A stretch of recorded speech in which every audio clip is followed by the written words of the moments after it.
Donc, si on veut faire notre échantillon pour notre bouton, on va aller repasser ceci. Donc là, on a l'envers du tissu, on a l'endroit du tissu.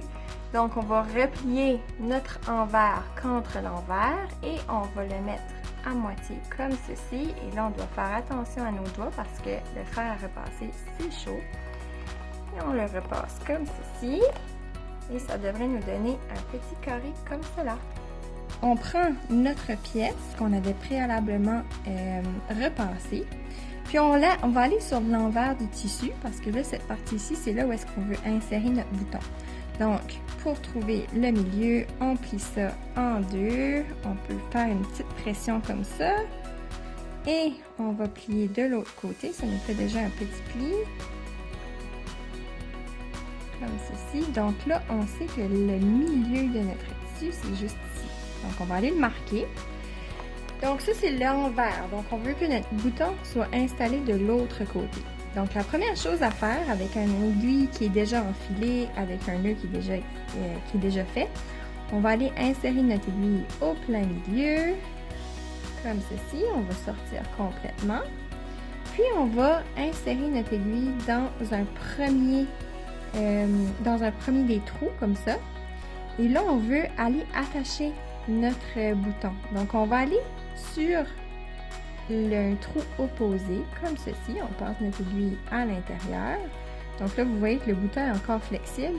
Et ce qu'on doit faire, c'est d'aller dans le même trou. Donc, je ne voudrais pas que vous iriez mettre votre aiguille ici. C'est pas ça qui est le but. C'est vraiment de rester toujours dans le même point arrière. Donc là, on va aller tirer doucement. Et vous allez voir que le bouton va prendre sa place, comme ceci, au plein milieu. Donc, on peut vraiment lui donner l'endroit où est-ce qu'on veut. On le maintient comme ça, puis on va aller faire trois boucles comme ceci, toujours en gardant avec le nœud au milieu. Donc, on s'assure que notre aiguille sort directement ici. On va aller encore une fois dans cette boucle-là. On se regarde faire sûr que notre bouton est toujours dans le point arrière. C'est vraiment de s'assurer que l'arrière et l'avant du bouton sont toujours bien alignés, que ça fonctionne. On fait au moins 3 boucles comme ceci. On rentre de l'autre côté. On vient avec notre aiguille. Vous voyez là, mon aiguille n'est vraiment pas à la bonne place. Donc, je vais la rediriger pour qu'elle ressorte directement au milieu. Et là, ça fait 3 fois qu'on l'attache de ce côté-ci. Donc, on va aller l'attacher de l'autre côté. Même principe, on rentre notre aiguille ici. Et là, on a simplement besoin de la guider tranquillement vers un des trous. Donc, on s'enligne comme ça. On s'assure qu'il n'y a pas de nœud à l'arrière, tout est beau. On retourne dans le prochain trou de notre bouton. On peut s'enligner, on s'assure qu'on est toujours vers la partie du milieu. Et on le sort comme ça et on va faire ça encore 3 fois. Donc, une fois qu'on a fait nos 3 boucles de ce côté-là, 3 boucles de ce côté ici, on va aller passer, et là c'est un peu compliqué, on va passer encore une fois notre aiguille dans le trou à l'arrière, mais on veut que notre aiguille sorte directement ici. Donc, entre mon tissu et mon bouton. Donc, je vais sortir mon aiguille juste là.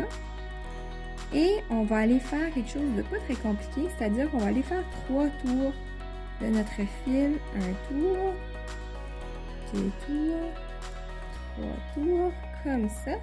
Et ça, qu'est-ce que ça va permettre? Ça va permettre la mobilité dans notre bouton, en plus de bouger comme il faut.